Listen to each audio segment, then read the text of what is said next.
jadi saksi. Kita belajar mencari arti. Setiap hari langkah pasti di SMK Muhammadiyah 2 yang sejati. Bersama kita mengejar mimpi dengan iman dan hati murni. Takkan pernah kita sendiri. Di sini kita selalu berarti.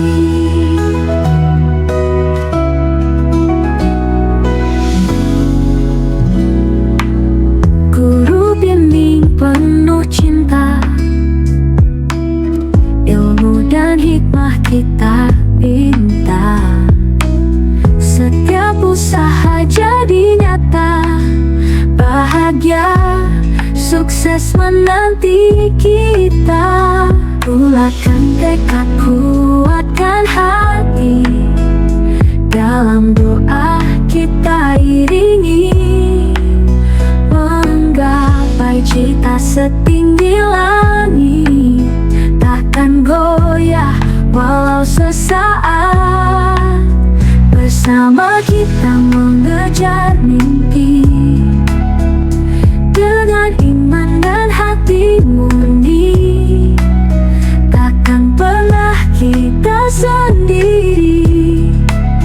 Di sini kita selalu berarti. Kuatkan tekad, kuatkan hati, dalam doa kita iringi. Menggapai cita setinggi langit, takkan goyah walau sesaat. Bersyukur setiap detik, berjuang tanpa telik sandi. Di SMK Muhammadiyah ini kita semua jadi berarti.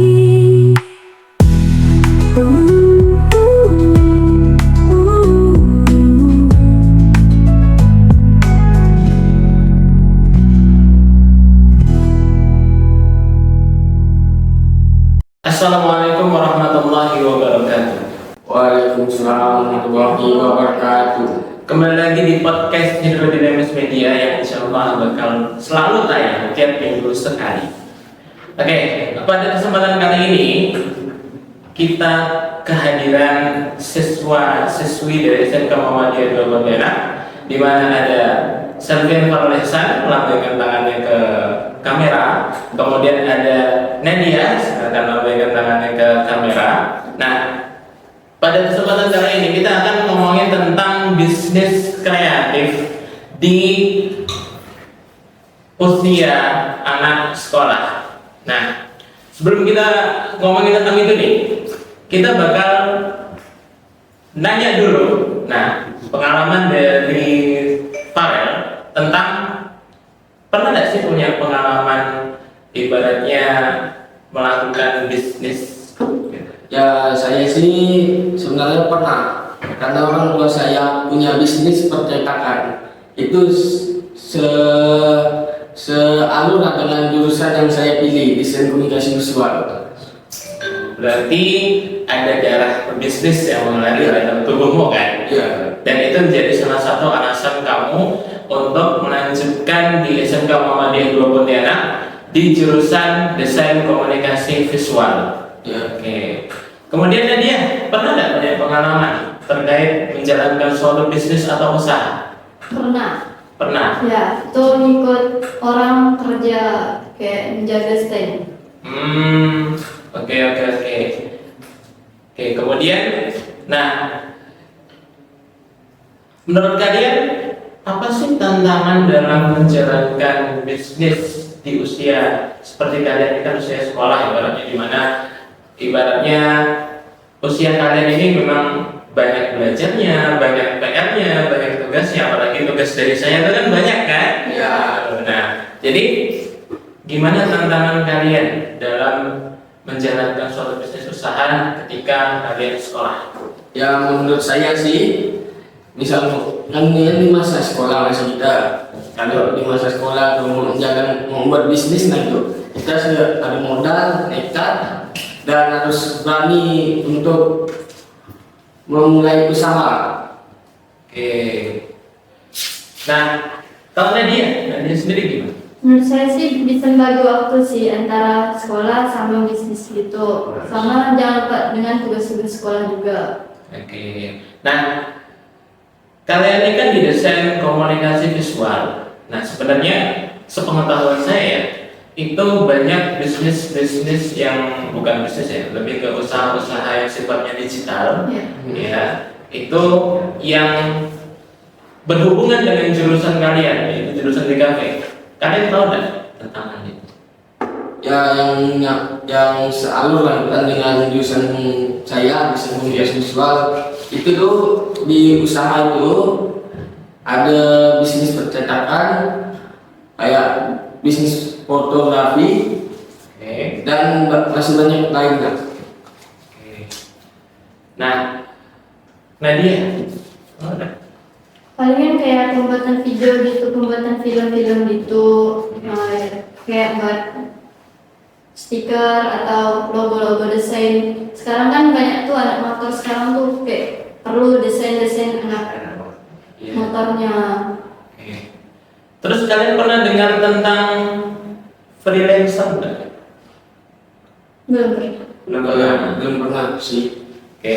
Jadi freelancer itu sebenarnya itu adalah suatu usaha pekerja bebas di mana dia itu kalau dulu mungkin ibaratkan kayak apa namanya, ada orang kita mintain jasa kemudian kita bayar jasa tersebut. Nah, kalau di dalam zaman digital ini sebenarnya itu ada ibaratnya situs-situs yang menjual tentang freelancer itu tadi, yang berhubungan dengan freelancer, di mana nanti dari suatu wadah itu kita akan mencari beberapa orang yang mana orang-orang tersebut itu mereka pandai dalam mendesain suatu logo, kemudian pandai dalam mendesain suatu poster, kemudian kalau biasanya itu ada juga jasa ibaratkan untuk membangun suatu web landing page, itu juga ada.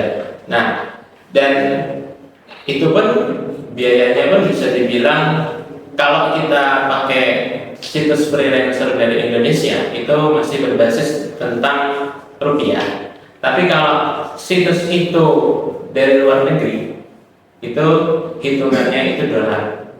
Dan paling minimal itu $5, dimana kalau bisa dikonversikan ke rupiah itu lebih besar dibandingkan biaya yang situs freelancer Indonesia keluarkan gitu.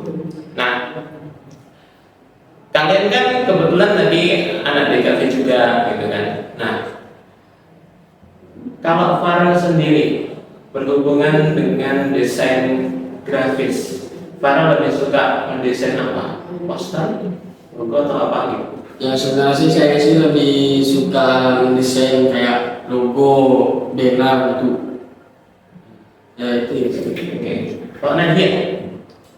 Palingan kayak karena pernah magang di percetakan sering disuruh kayak buat stiker sama itu stempel. Oke. Dan memang desain grafis itu sebenarnya seru ya kalau kita ibaratnya nyumbang ya. Ibaratnya saya dulu pernah bikin, mungkin kalau kalian masih ingat, saya pernah bikin undangan digital yang menggunakan nama kawan-kawan kalian. Kemudian saya selingi lagu-lagu yang ya berhubungan dengan lagu tema undangan tentunya itu kan. Oke. Nah, menurut kalian nih, mana yang lebih menjual? Logo kah? Atau ilustrasi? Atau ilustrasi? Oke. Atau editing video? Kenapa? Kenapa saya nanya gini? Karena yang namanya logo itu sekarang gampang. Tinggal kita buka AI, tolong buatkan saya logo tentang toko komputer yang mana logonya itu keren, kemudian minimalis, udah tertampil langsung muncul ya, itu. Nah, Kalau menurut kalian sendiri dengan adanya itu kan otomatis terkadang biasanya banyak orang alah mendingan saya biasanya pakai AI aja lebih lebih gampang dan tidak mengeluarkan biaya. Nah kalau menurut kalian sendiri yang lebih mudah untuk menjual desain itu tuh adalah apa? Ilustrasi kan, fotografi atau editing video atau logo? Ya sebenarnya sih logo sih, karena kan setiap misalnya usaha kan harus mempunyai logo gitu. Misalnya kan percetakan logonya itu mau logo apa itu misalnya dia belum punya alatnya kan dia tuh harus pesan sama orang lain atau yang udah punya alatnya gitu. Oke, nah kalau menurut kalian nih misalkan kita mau bikin suatu usaha, kira-kira sebaiknya dimulai dari mana? Ya sebenarnya sih harus kita tuh harus punya modal gitu. Terus harus mencari tempat untuk memulai usaha. Terus harus mencari tempat yang strategi lah itu, ramai orang lewat-lewat. Jadi orang tuh kayak terpandang oh ini percetakan gitu. Oke, Pak Nadia? Harus nekat sih. Misal kan sekarang biarpun nggak perlu tempat, kita tuh bisa post di mana-mana di sosial media juga bisa. Oke, berarti beda ya. Iya. Satunya harus ada tempat nyata, satunya meskipun tempatnya ibaratkan dalam dunia media sosial tidak ada masalah. Iya. Oke, menarik. Nah, menurut kalian nih setelah kita dari bincang-bincang kayak gini, itu langkah realistis apa yang paling bisa kita lakukan setelah kita selesai berbincang-bincang kayak gini? Selesai sekolah gitu ya. Nah, Ya mungkin sih kok saya sih selesai dari sekolah ini saya pengen buka buka usaha atau melanjutin usaha orang tua lah itu biar lebih berkembang lagi, dan itu pun saya harus nyiapin modal lagi untuk mengembangkan usaha itu. kalau Nadia? Palingan ikut orang dulu kerja Iya. biar ada dapat modalnya. Karena nggak mungkin minta orang tua lagi. Oke.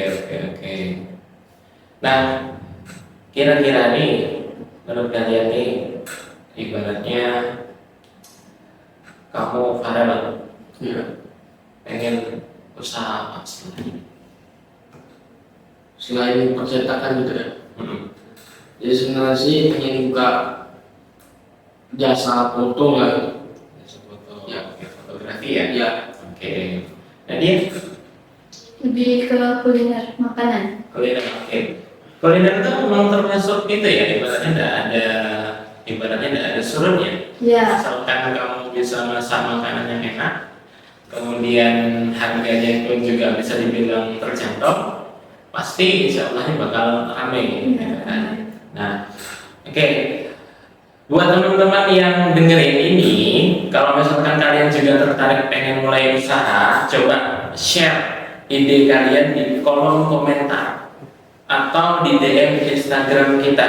Nah, dengan ini maka perbincangan kami telah usai, telah sampai pada puncaknya. Maka dari itu, wabillahi taufiq wal hidayah. Wassalamualaikum warahmatullahi wabarakatuh.